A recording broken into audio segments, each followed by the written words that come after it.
Hey everyone, Steve and Lauren here, coming to you live from the Travel franchise, Not Just Travel, and the Travel podcast. So we're broadcasting across the world. And if you listen to us on the Travel podcast, you could be coming to us from one of over 100 different countries where we're downloaded right now. We thought we'd give you an update on what's happening in travel right now. And obviously we're based in the UK, so this news is information pretty much relevant to what's happening from the UK traveling the world. But it doesn't matter where you are, the destinations and holidays we're going to be talking about hopefully is relevant to you.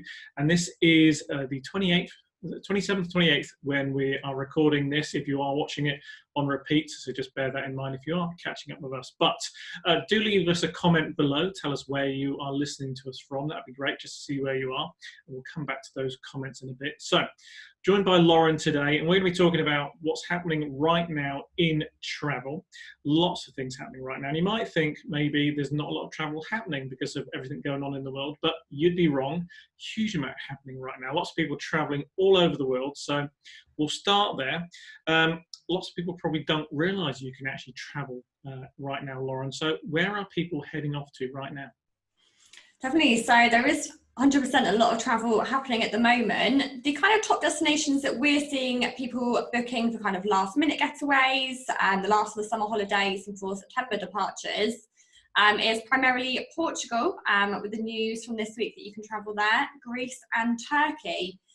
So a lot of the Greek islands are as popular as ever. So those are our top three at the moment, and we're seeing a lot of bookings coming in for those and a lot of people just starting to get away. So very popular. And I guess a lot of people might be sat listening or watching this thinking, is it safe to travel right now? So what do you think about that? We can never truly say if it's safe. Obviously, I'm not a doctor as much as I would love to be. However, we know for definite that the hotels, the airlines, the airports, they're all taking all the advice on board from all the governing authorities and the scientists, and taking all the precautions that they can to ensure that every step on your holiday, all the risks are minimised. And obviously, you can take all your own bits. You've got your own hand sanitizers and masks and things like that as well. So as long as you're adhering to the rules and following the rules set out in place, your risks are minimised. Now, obviously, we're not doctors, like you say, but you've got to weigh it up against, I guess, what's it like to travel in the UK? You've only got to come to Bournemouth Beach and see there's literally millions of people there on some days. Now, I was lucky enough to travel to Lithuania week before last. That was a short break for me. And of course, still in the midst of COVID, but I actually felt incredibly safe, I have to say. So going through Stansted Airport, everybody was wearing face masks. There was everyone being sanitized at every opportunity. People socially distanced throughout. Lots of precautions being taken in the airport, on the aircraft. Again, everyone in masks, and they changed the way that they serve drinks and food and going to the toilet. So I have to say, at no point did I not feel safe. And then going and arriving in Lithuania, we stayed in Vilnius. The hotels had changed their way of dealing with things. You never felt that it was like a clinical environment, but you knew that they'd socially distance everyone. They'd sort of, even in the hotels we were staying in, they were only using every other room just to try and space things out as well. So that was really cool. And reception area had changed and lots more space. So I'd have to say traveling was a very pleasant experience, and I felt incredibly safe the whole time. So that's just my experience. So obviously lots of people getting away right now, especially looking out the window right now, pouring with rain. So you can't blame people for wanting to get away. It's a great time to get away. We've said the destination you can go to, but it's not just now, is it, that people are sat booking? They're obviously, if you can't get away right now, they're planning next year's trip. So what are people doing right now? Yeah, definitely. A lot of people are looking ahead now and planning for next year. So Spain is actually really high on bookings of people traveling sort of from the May half term and also into summer, the school holidays. And we're seeing a lot of long haul coming in as well. So a lot of the states, so the city breaks, as always, New York and Las Vegas, they're really high up. A lot of people booking those. And the Caribbean also. So looking ahead for the winter months for next year, as a lot of the suppliers now are on sale for 2021 and even into 2022 as well. So where people might have not necessarily got away this year, they're thinking bigger for next year. So they are looking at the long hauls, your Caribbeans, twin centering maybe as well, was doing a USA city break and then heading down to somewhere like Mexico or Dominican for 10 days to finish it off. So good demand in there at the moment.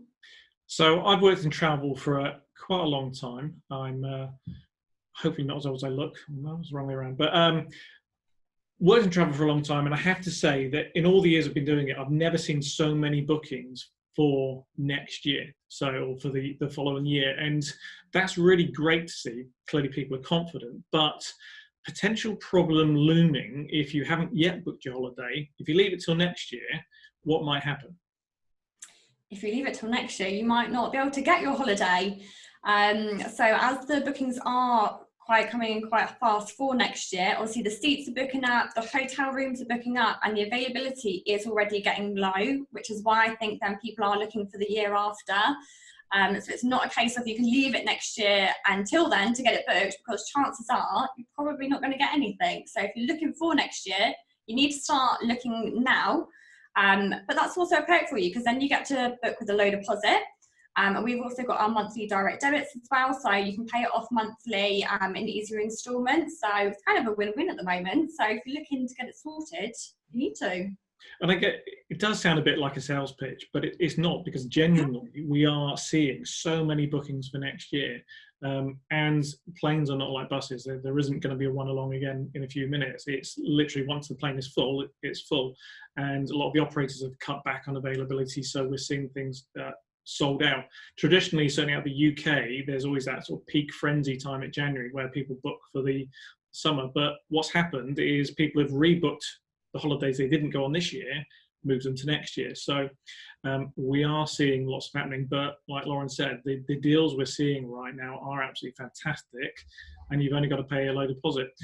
Now, I guess question leading on from that, sort of consumer advice, if you like. Some people might be thinking, well, I don't know if I should book for next year, because what if situations change? What if there's another outbreak of COVID or something like that? Should people be worried about that? I don't think people should be worried, no. I think a lot of the suppliers, as well as the cruises, have taken into consideration everything that's happened over the last few months. And they do have a lot of policies in place. So a lot of the cruises are doing cruise with confidence, so you can make amendments and change the dates and things like that. And so are all the big suppliers, so all the big contenders like TUI and Jet2.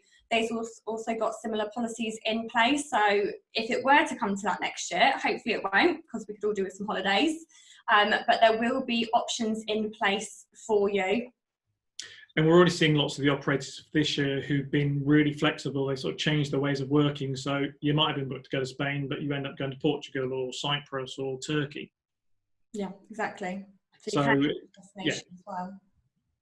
I guess the message is, don't worry. The operators have it in hand. They'll look after you, and you'll get to rebook it. So book now, get the best deals, and yeah, have a sort of stress-free experience between now and when you go away, hopefully. So you mentioned cruises. Now, we're on the south coast, Bournemouth, and parked right outside our doors really are lots of cruise ships every single day where they're not currently cruising. Actually a fantastic sight to see. But cruising is a big market, certainly out of the UK, but around the world. 2 million people a year go cruising from the UK. What is cruising going to look like next year? Because it is going to come back and people are going to go cruising. So what can we tell people about cruising?